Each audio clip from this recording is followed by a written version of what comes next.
All right, we're going to start with the game. I'm going to say some items and you're going to think, are they powerful or not powerful? All right, when you think of a tank, yeah, powerful, right? When you think of the sun, powerful, right? When you think of Yoda, powerful. What about when you think of a puppy? Maybe not powerful. What about something like a Nerf gun? I mean, I would say kind of not powerful, especially if you compare it to like some other guns. What about Walmart? Walmart's pretty powerful. If Walmart was a country, they would have one of the top 25 in the world's GDPs. What about a church staff? Are they powerful or not powerful? I don't know. What about Elon Musk? Yeah, we would call him powerful. Or what about a stallion? I'd say a stallion was pretty powerful. But what about a chicken? I'd say chicken's not very powerful.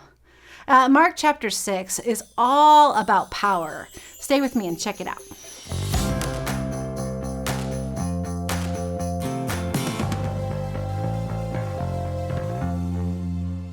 So Mark 6 starts with the story of Jesus being rejected in his own hometown. You see, this story is about Jesus showing up and showing his power amongst the people that he grew up and was raised around.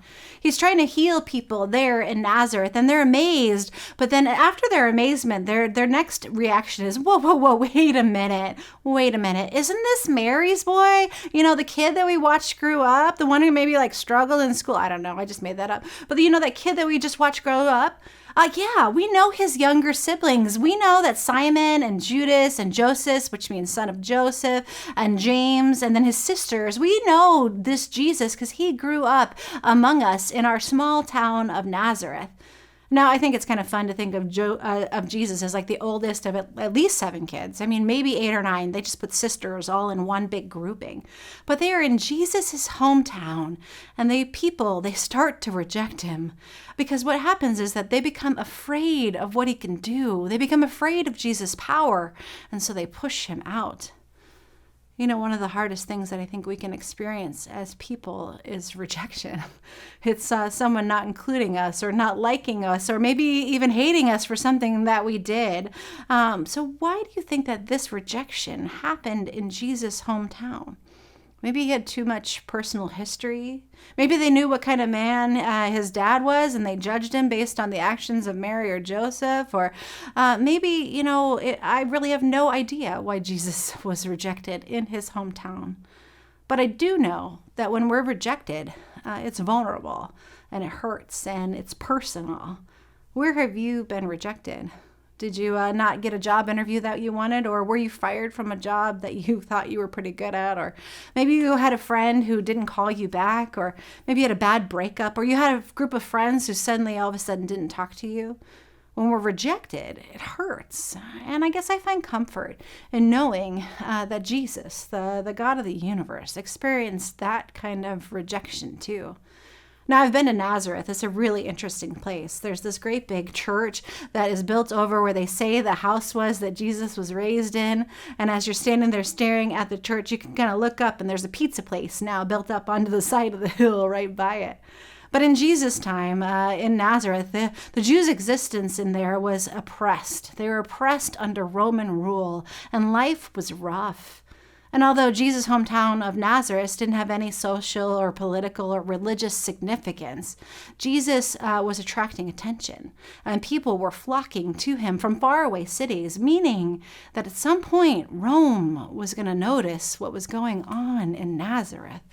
And the Nazarenes, they don't want to claim their own. They want to stay the political middle. They don't want to get involved in all this conflict between the Jewish people and the Roman occupiers. And they become uncomfortable with what Jesus has to say. And so they push him out. They reject him. And then in the next part of the chapter, the disciples, they're sent out in these pairs, and they have this other kind of new power, this power to go and heal and drive out unclean spirits like Jesus had done in chapter 5. Then the last part of this chapter is this gruesome story, and it's again a story about power. It's this gruesome story of Herod and John the Baptist. Now, John had been preaching out against King Herod, who ruled over this area, because he was condemning Herod's marriage to his brother Philip's wife, Herodias. You see, Herod, like most people in power, doesn't like to have his power questioned. So Herod has John arrested. And then it's interesting to note that Herod does think that John is a holy and righteous man.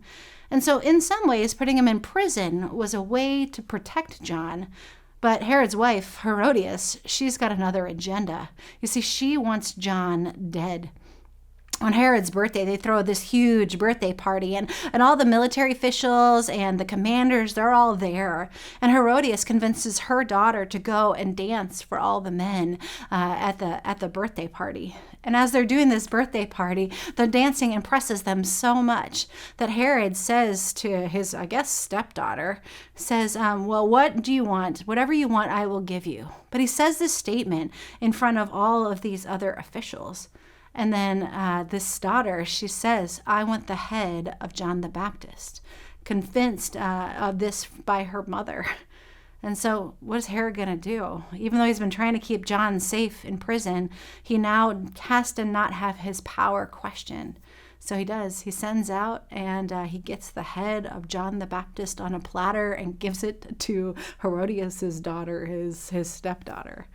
What's really interesting is after that happens, we can read in this chapter that John's disciples, they go and they take John's body and they bury it in a tomb. They come and they bury him.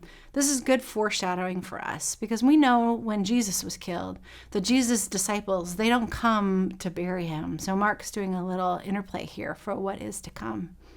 So, okay, today, here are your two questions. I want you to think about the power that you have in your life. Power, we all have some level of power of our own lives. How do you use your power? And number two, when's the time that you have been rejected for something you did? What was that experience like? And then I guess if you want to think about it some more, how does it feel to know that Jesus experienced a similar rejection? Have a great day. We'll see you tomorrow.